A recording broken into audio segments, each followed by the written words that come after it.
Another fucking blog. Written and read by Lucia Joyce. I moved again.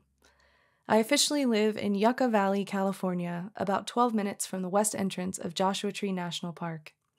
This was my 14th move as an adult, the 6th time I've landed in a new city, and the first time I've felt old and tired while hauling boxes and operating a 15-foot truck. My dad always says, don't use words like tired and old, because your heart is listening. Maybe I'm rebelling against that idea, like when my mom told me my posture was bad in high school, so I slouched even more, with intention. I regret that now. Or maybe my heart actually wants me to acknowledge how tired and old I feel. Tell the truth. Or maybe I'm just using general summary terms for the crunchy muscles under my shoulder blades, the slowness in my knees, the near omnipresent feeling that I am behind, and my fatigued right sacroiliac joint. I'm sure my heart is listening either way. Other than being sleepy and overwhelmed, the change has been refreshing. There's no traffic anywhere, just one long highway connecting several adjacent towns. I went to a lecture on creativity and Jungian archetypes run by a local painter and writer. We sat on thick yoga bolsters, pulled archetype cards, and painted with watercolors. I biked to Black Rock Canyon Campground. I biked uphill to an intercontinental geoglyph site called the Rhythm of Life. I biked through a bougie hillside neighborhood that felt like a desert Beverly Hills. I found a thrift store that gives all its proceeds to victims of domestic violence and their families. I walked out with 6 new books in good condition for $3.80. You should charge more, I couldn't help saying through my chic LA goggles. A book shouldn't cost less than a gallon of gas. Who's going to stand up for all the books? Whoops, no one asked for you to be righteous about this, Lush. I went home and gathered a pile of books to donate back. I'm Marie Kondoing the clothes in my closet as we speak. Fuck domestic violence, I keep thinking. Yeah. It is my first ever time living without roommates in 35 years of life. Fuck pants forever. I've been waiting for bae-only vibes, and here they are. The only downside is I have no one to blame outside myself and my partner for my insecurities anymore, so that's been an adjustment. No, that's a projection, Shane says gently once or twice a day when we aren't flirting, adventuring, progressing an inside joke, or crafting orgasms like artisans. His Uno reverse card sends me inward to deal with myself, a self I love with all my heart, and also despise for being so imperfect, so behind compared to the randos in my phone. Fuck Instagram too. I've barely touched social media. I'll roll out a fresh flurry of content when I'm good and ready, and until then, my day is my own. I'll still try not to miss your birthday, but I make no promises. You have to trust me that when I think of you, I feel deep love. I trust where you are and everywhere you're going, even if you don't think this message is for you. It is. Happy birthday, and I love you. Please take good care of yourself. I am writing a novel. I have been since 2020, but I spent 2 years making excuses for committing to it daily. Or maybe I needed to just think about it for 2 years while I learned about other things like ghostwriting, editing, and the very flawed creative process. Maybe once it's finished, it will be worth all that time spent under the surface. Or it won't, and the lesson will be learned. The truth is always easier to swallow in hindsight. I'm swallowing it beforehand anyway.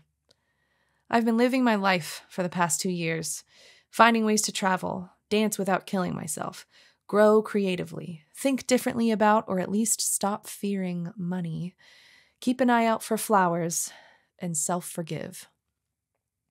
I have forgiven myself for not completing a novel in the 2 years since I started it.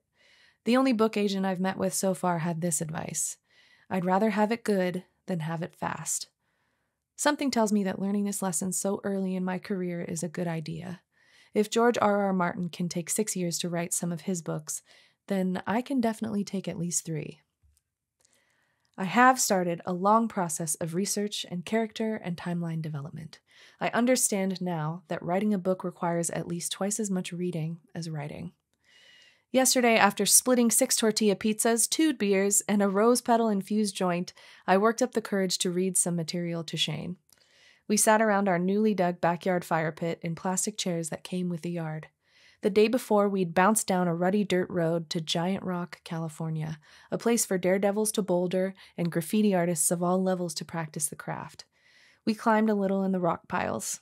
I peed in the shade of a medium-sized boulder. We thought of the fire pit we didn't yet have and gathered chunks of rock from the neighboring sands. I briefly wondered if it was a fair exchange for a half-liter of pee. Supposedly desert animals search for it and dig it up for the salt content. Seems legit. The rocks clinked and scraped against each other in the back of the Mazda.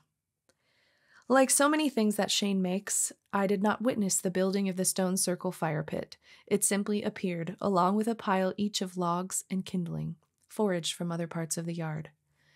We stoked and fanned a little fire until it crackled and warmed our faces. We marveled at the coals, countless red glowing cubes that are too self-contained to combust but still hot enough to ignite and cook other things. I stared at the embers. Shane prodded them with a charred stick. I read out loud from a Wikipedia page about embers. We talked about friends. Most of ours are somewhere else in the world. Shane talked about his art-savvy, genius friend in NYC and some of the conversations and run-ins they've had. I asked him if he ever felt like I held him back from being cooler and more successful. The embers had me questioning my impact on his life, I guess. "You're the only reason I am cool. You are the only reason I am successful," he said, taking a drag. Oh. His words were less comfortable than you'd think they'd be.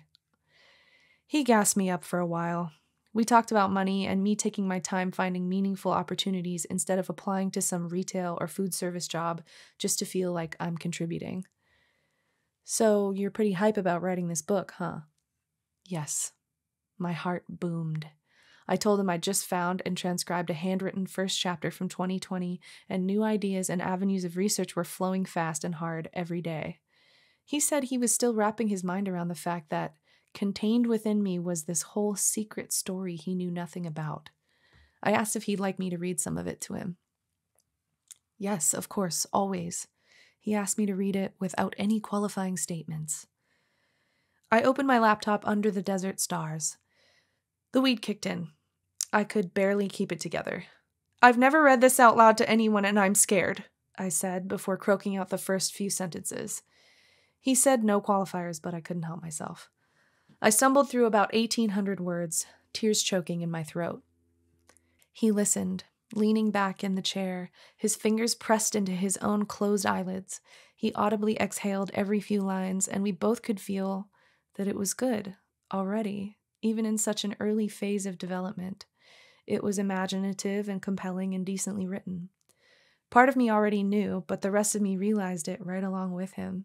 The initial fear became a kind of euphoria, so that even more tears lodged in my voice.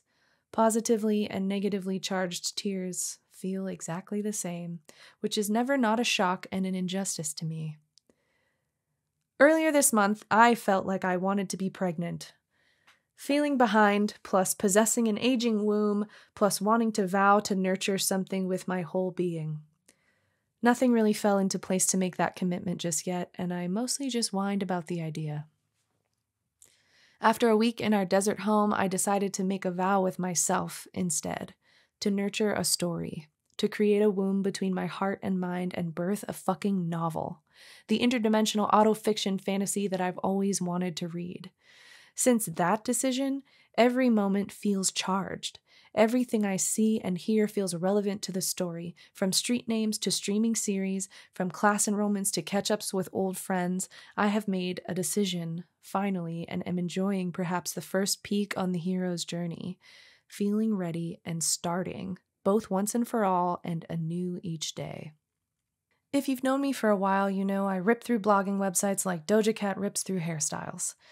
I deleted my first blog, Where is Lush, on Blogger, in 2015. I was too ashamed to keep writing after my marriage didn't work out, and too afraid to leave up all the good memories before they turned sour. Ashamed and afraid to witness and acknowledge my own growth and find deeper truths in my old writing. Yes, that sounds like me. Don't worry, I downloaded a copy I can keep for when I'm feeling brave. Since then, I've used Medium, 3 versions of Wix, and Vocal Plus. They're all just places where people read words, so why can't I just stick with one of them? If you know the answer, please tell me. If I had to guess, it's because I keep inhabiting some new version of myself that feels too far gone from the one I had established on the blog. I hate the site style, I hate the bio, I hate the blogs themselves and want to throw them into the fiery depths of Mordor. I want a fresh start. I'll be so much more consistent and cohesive this time. I will probably hate this blog post too, with a little time. Such is the nature of the beast. But falling back in love with my novel chapter 2 years later is giving me hope and direction. I want this to be the last new blog, I swear. A simple format with links to socials and a way to get in touch. I'll write the bio later. You can get them in your emails. If you have a comment or a question, ship it. Comment here or anywhere you connect with me. Tell me astrally. I don't give a fuck. I just want to know what you thought. You can't hurt my feelings. Thank you for listening.